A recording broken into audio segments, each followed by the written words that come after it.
No hay nada más desafiante que crecer en la fe. Ser confrontados en nuestros conceptos, en nuestras ideas o muchas veces en nuestra propia imaginación. Porque cuando no tenemos una base bíblica, podemos tener descripciones diferentes de la forma en la que se hacían las cosas. El problema de esto es que muchas veces nuestra imaginación le damos tanta importancia que creemos que así como nosotros pensamos, así deberían de ser las cosas, y todos los filtros, todo lo que decimos, todo lo que hacemos, la forma en la que actuamos, lo manejamos bajo nuestras creencias. Entonces es muy riesgoso cuando nosotros queremos hablar de la palabra de Dios y no conocemos la palabra de Dios. Cuando son nuestros conceptos, nuestras ideas, lo que nosotros pensamos que en algún momento pudiera ser, pero cuando no tenemos la certeza de cómo se hacían las cosas, podemos equivocarnos en las interpretaciones que hacemos. El escritor de Hebreos está teniendo todo este sumo cuidado con ellos. Pareciera que les está dando un curso básico de la fe, de quién es Jesús, cuál es la labor que Él hace, cómo lo está haciendo, cómo el Padre trabaja, de la manera en la que nosotros podemos vivir y agradarle a Él. En el podcast anterior, en el estudio anterior, hablábamos acerca de la única manera para llegar a Dios, la única forma de conocer al Señor. ¿Por qué es necesario que nos den estas explicaciones? ¿Por qué la Biblia nos deja tan claramente escrito lo que Dios deseaba desde el principio? Es para que no tengamos nuestras propias conclusiones, sino que vivamos de acuerdo a lo que Él desea que vivamos.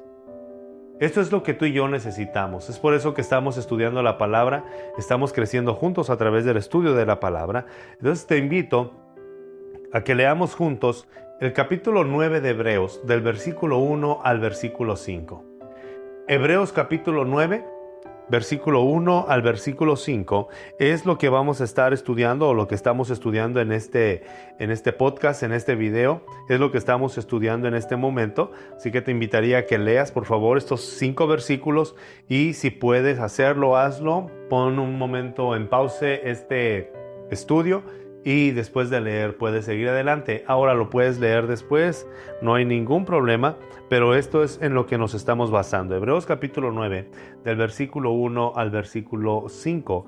Y lo único que hace en esos 5 versículos el escritor de Hebreos es explicarnos cómo estaba conformado tanto el culto, la forma, pero también la estructura física del tabernáculo.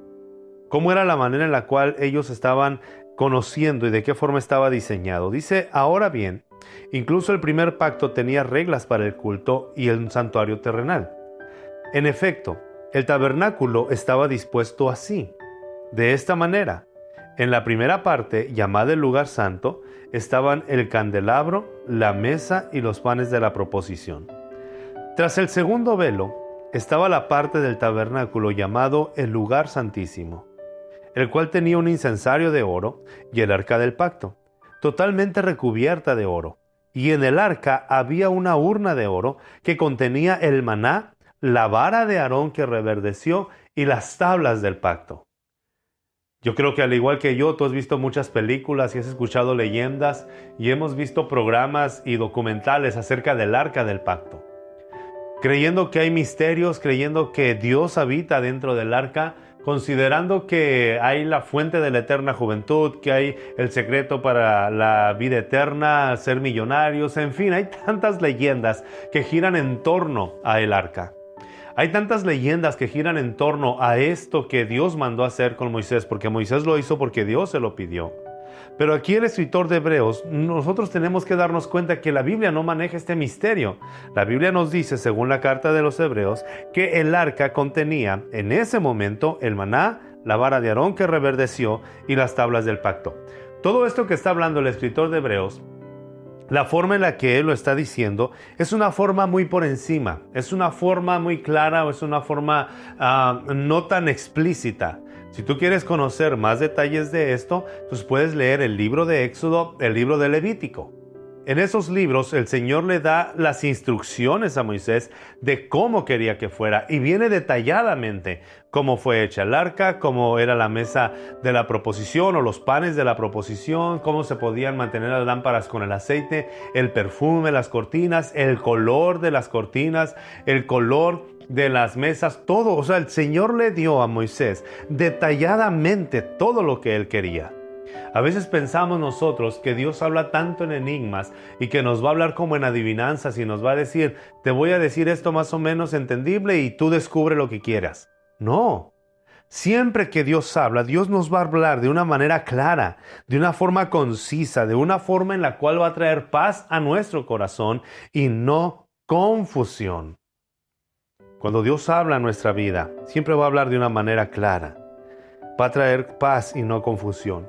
Entonces dice la palabra, el cual tenía un incensario de oro y de esta manera las tablas del pacto. También estaban las tablas del pacto que fueron escritas por Dios en el monte Sinaí. Y por encima del arca, dice, estaban los querubines de la gloria, los cuales cubrían el propiciatorio. Pero esto o de esto, dice el escritor de Hebreos, no se puede hablar ahora en detalle. Había otro interés en el escritor de los Hebreos. Quien está enviando esta carta tenía otro interés que no era explicar lo que ellos ya conocían. Para nosotros quizás sea más alejado o sea un misterio o sea desconocido, pero tenemos la palabra de Dios. Te digo de nuevo, puedes ir a los libros de Éxodo, Levítico, Número y te vas a dar cuenta de cómo estaba organizado este tabernáculo y la forma en la que Dios deseaba que se hiciera el culto. En el Pentateuco es lo que podemos encontrar: Éxodo, Levítico, Número, Deuteronomio.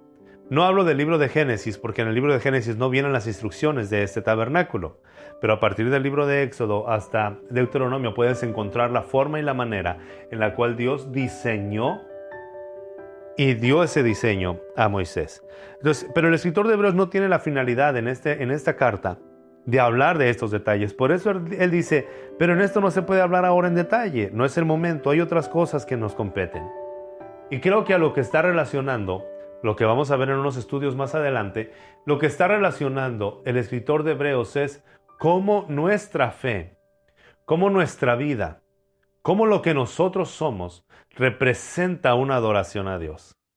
Y aún en ese entonces, cuando había todo este mover en ese servicio, en esa adoración, Dios dejó un orden establecido para que llegara la adoración delante de Él.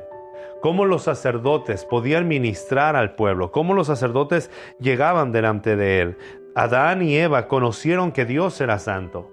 Ellos podían tener la certeza de que Dios vivía alejado del pecado y que no le agradaba el pecado. Pero ya solamente en Abraham es donde encontramos que Él conoce a un sacerdote, lo que decíamos anteriormente, al sumo sacerdote o al sacerdote Melquisedec, también rey de Salem, y podemos darnos cuenta que en Abraham inicia este proceso en donde Abraham tiene la conciencia de que Dios establece o ha establecido un sacerdote entre él y los hombres. Pero así de la misma forma y de la misma manera, en la cual hay un orden para presentarnos delante de Dios en todo este culto antiguo, en el Antiguo Testamento, de la misma forma tú y yo podemos comprender que hay este sumo sacerdote, que Él es nuestro templo también, en Él adoramos a Dios. Está hablando acerca de Jesús.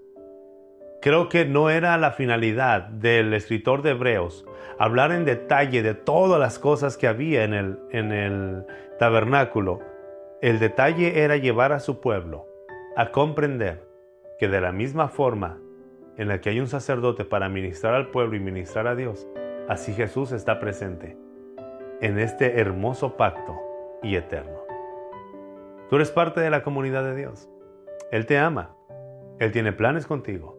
Adoremos entonces con libertad al Señor de señores y Rey de reyes. Soy el pastor Benjamín Esquer. Mi anhelo y mi oración es que crezcas cada día más en el conocimiento de Dios.